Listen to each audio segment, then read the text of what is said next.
हुआ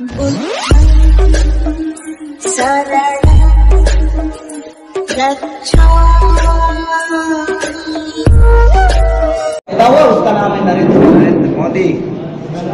क्या फेंका उसने कि 15 लाख खाते में डालेंगे, उसने 15 लाख खाते में डाले, आपके आए नहीं। उसने काला धन विदेश से लाया, आपने देखा नहीं। उसने रेलवे स्टेशन पर चाय बेची, आपने पी नहीं।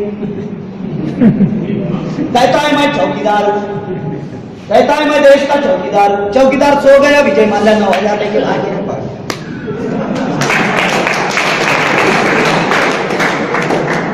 अगर आपके कॉलोनी में या आपके गांव में या आपके एरिया में आपने चौकीदार रखा और चौकीदार रहते हुए अगर चोरी हो गई तो क्या करोगे? चौकीदार का खदेड़ देंगे, बदल देंगे, हकाल देंगे, बदल देंगे। अगर आपके एरिया में चौकीदार रहते हुए चोरी हुई और उस चौकीदार को आप कह रहे हैं हकाल देंगे, तो कम से कम 2019 में यह चौकीदार दिखना नहीं चाहिए। इसकी खबरदारी आप ये जो मशीन है, गड़बड़ी वाली मशीन है। चुनाव आयोग को आदेश देने के बावजूद भी सुप्रीम कोर्ट ने आदेश दिया, फिर भी पेपर ट्रेल मशीन नहीं लगाई। चुनाव आयोग को सब पार्टियां डरती है, चुनाव आयोग को सब नेता डरते हैं और चुनाव आयोग के ऊपर कोई केस नहीं किया अभी तक। लेकिन ये तथाकथित आजादी के 71 साल में चुनाव आयोग के ऊपर एक लाल ने केस किया और उस लाल का नाम है वामन मिश्रा। वामन मेश्राम जी ने चुनाव आयोग के ऊपर केस किया और वामन मेश्राम जी ने चुनाव आयोग को कहा कि ये गड़बड़ी कर चुनाव जीत रहे हैं, पेपर ट्रेल मशीन इन्होंने नहीं लगाई। सुप्रीम कोर्ट का आदेश होने के बावजूद भी पेपर ट्रेल मशीन नहीं लगाई। कोई वकील है यहाँ पे? कोई है? मेरे सवाल थोड़ा शांत रहिए, शांत रहिए, लास्ट एंडिंग है।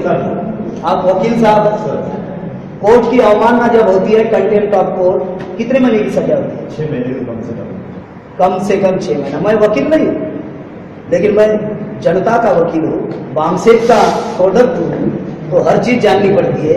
बराबर है वकील साहब? कंटेम्प्ट ऑफ कोर्ट जो करता है 6 महीने की सजा होती है। सुप्रीम कोर्ट ने आदेश दिया पेपर ट्रेल मशीन लगाने का, चुनाव आयोग ने नहीं लगाई। ये कंटेम्प्ट ऑफ कोर्ट है और कंटेम्प्ट ऑफ कोर्ट का केस वामन मेश्राम जी सुप्रीम कोर्ट लेकर गए कि ये चुनाव आयोग ने कंटेम्प्ट ऑफ कोर्ट किया, इनको 6 महीने की सजा होनी चाहिए। साथियों, सुप्रीम कोर्ट ने फिर से ऑर्डर दिया 24 अप्रैल 2017 को और चुनाव आयोग केस हार गया और वामन मेश्राम जी केस जीत गए। लेकिन किसी भी पेपर पर चर्चा नहीं, केस जीत गए और सुप्रीम कोर्ट ने फिर से चुनाव आयोग को आदेश दिया कि 8 अक्टूबर 2018 तक एनी हाउ कंडीशन आपको पेपर ट्रेल मशीन लगानी होगी। चुनाव आयोग ने 2 बातें लिख कर दी, वो बताने के लिए गांव-गांव जा रहे हैं हम। 2 बातें लिख कर दी चुनाव आयोग ने, जैसे आदेश मिला वैसे। पहली बात लिख कर दी, क्या लिख कर दी? पहली बात कि हम पेपर ट्रेल मशीन लगाएंगे लेकिन रिकाउंटिंग नहीं करेंगे। दूसरी बात, पेपर ट्रेल मशीन लगाने के लिए हमें 3 साल का समय चाहिए। कितने साल? 3 साल। अभी 24 अप्रैल 2017 का जजमेंट, 3 साल प्लस कर दो, 2019 का चुनाव निकल जाएगा। यानी 2019 में वो लोग पेपर ट्रेल मशीन बगैर लगाए वो चुनाव करना चाहते हैं। यानी फिर से गड़बड़ी कर बीजेपी को वो लोग जीतना चाहते हैं। साथियों, मैं फिर से वो मुद्दा आप लोगों को बताना चाहता हूं कि जिस देश में 92% लोगों को कंप्यूटर समझ में नहीं आता, जिस देश में 92% लोगों को एंड्रॉइड मोबाइल समझ में नहीं आता, उस देश में वोटिंग मशीन पर चुनाव होना है। अमेरिका का 60 साल का आदमी और भारत का 60 साल का आदमी कितना डिफरेंट है ब्रेन में। एक हमारे गांव देहात का आदमी और अमेरिका का आदमी कितना डिफरेंट है, एक ही एज का, लेकिन ब्रेन का कितना डिफरेंट है। ये पढ़े लिखे लोग आप समझ सकते हो जो बातें मैं कह रहा हूं। चुनाव आयोग कह रहा है रिकाउंटिंग नहीं करेंगे और पेपर ट्रेल लगाने के लिए हमें 3 साल का समय चाहिए। ये धोखाधड़ी जनता के साथ हो रही है, ये नागरिक के साथ धोखाधड़ी है, ये प्रजा के साथ धोखाधड़ी है। वोटिंग मशीन ये गड़बड़ी वाली मशीन है। 4 उदाहरण बताऊंगा। पहला उदाहरण, जमीन पर बैठकर हजारों किलोमीटर दूरी का सैटेलाइट हैंडल किया जाता है या नहीं? ये तो वोटिंग मशीन नहीं हो सकती। पेट्रोल पंप पर चिप लगाकर पेट्रोल चुराया जा रहा है, आपका वोट नहीं चुराया जा सकता। ये एंड्रॉइड मोबाइल है, ये एंड्रॉइड मोबाइल है, ये मोबाइल का फंक्शनिंग अगर दूसरे मोबाइल में देना है, झापिया है, झेंडर है, सेरिट है, ब्लूटूथ है, मेल है, प्रोग्राम ट्रांसफर होता है। पता चलता है सलमान खान बीच में नाचते हुए जा रहा है, प्रोग्राम ट्रांसफर होता है। ये मोबाइल है, ये मोबाइल पर अगर मैंने आपका नंबर कॉल फॉरवर्ड पर लगा कर रखा, आप मुझे कॉल कर रहे हैं, लेकिन मैंने जिस नंबर पर आपका कॉल फॉरवर्ड करके रखा है, कॉल उसी को जाएगा। 2 बार करोगे 2 बार जाएगा, 5 बार करोगे 5 बार जाएगा, 10 बार करोगे 10 बार जाएगा।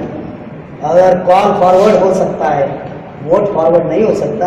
साथियों, ये वोटिंग मशीन गड़बड़ी वाली मशीन है, ये मशीन का हम लोगों को बंदोबस्त करना है, इसलिए ये परिवर्तन यात्रा निकली है। वोटिंग मशीन हटाना है, बैलेट पेपर लाना है। आपको एक सवाल पूछ रहा हूँ, हजारों सालों से आप लोगों ने नारियल तोड़ा, कोई चमत्कार हुआ आपके जीवन में? कोई चमत्कार हुआ? 2019 में एक बार ईवीएम तोड़ दो और जीवन में चमत्कार हो गए। आपको लगता है ये परिवर्तन होना चाहिए? आपको लगता है ये परिवर्तन होना चाहिए? आज मैं जिस उम्र में हूँ, उस उम्र में गरीबी देख रहा हूँ, लाचारी देख रहा हूँ, भूखमरी देख रहा हूँ, लोग झोपड़पट्टी में रहते हुए देख रहा हूँ, बेरोजगारी देख रहा हूँ, नौकरियां खत्म होते हुए देख रहा हूँ, आरक्षण खत्म होते हुए देख रहा हूँ, एट्रोसिटी एक्ट प्रभाव शून्य होते हुए देख रहा हूँ। मेरी उम्र में देख रहा हूँ, मेरी उम्र कोई ज्यादा नहीं है। मैं खास बात बता रहा हूँ, मैं भी एक छात्र हूँ, अभी भी मेरी पढ़ाई चल रही है, मेरी उम्र ज्यादा नहीं है, मेरी उम्र में ये सारा सत्यानाश देख रहा हूँ। मैं 1 मिनट के लिए सोचता हूँ, आज 2018 में जो बच्चा 1 साल का होगा, जब वो बच्चा 20 साल का हो जाएगा, उसकी उम्र में क्या रहेगा? आज हमारी उम्र में ये सत्यानाश है, उसकी उम्र में क्या रहेगा? तो आपको लगता है ये परिवर्तन होना चाहिए? होना चाहिए। आवाज नहीं आ रही। होना चाहिए, होना चाहिए। उनकी तरफ क्या आपको लगता है ये परिवर्तन होना चाहिए? होना चाहिए। अगर आपको लगता है ये परिवर्तन होना चाहिए, तो फिर पसीना भी हमारा होना चाहिए और पैसा भी हमारा होना चाहिए। अगर आप कांग्रेस बीजेपी से पैसे लेंगे तो उनकी बोली बोलनी पड़ेगी। अगर आप ब्राह्मण बलियों से पैसे लेंगे, उनकी बोली बोलनी पड़ेगी। अगर आप सरकार से पैसे लेंगे, उनकी बोली बोलनी पड़ेगी। अगर आप टाटा बिरला मोहम्मदलाल अंबानी से पैसे लेंगे तो उनकी बोली बोलनी पड़ेगी। अगर आपको लगता है कि बोली बाबा साहब की चलनी चाहिए, आपको लगता है बोली जनता की चलनी चाहिए हमारी गुलामी खत्म होने के लिए और छोटे छोटे बच्चे जो आने वाले हैं उनका भविष्य निर्माण करने के लिए, अगर आपको लगता है तो कम से कम ये रथ जो है परिवर्तन यात्रा का, हम 2024 तक 6 लाख गांव तक पहुंचाने वाले हैं। ये रथ नहीं रुकना चाहिए।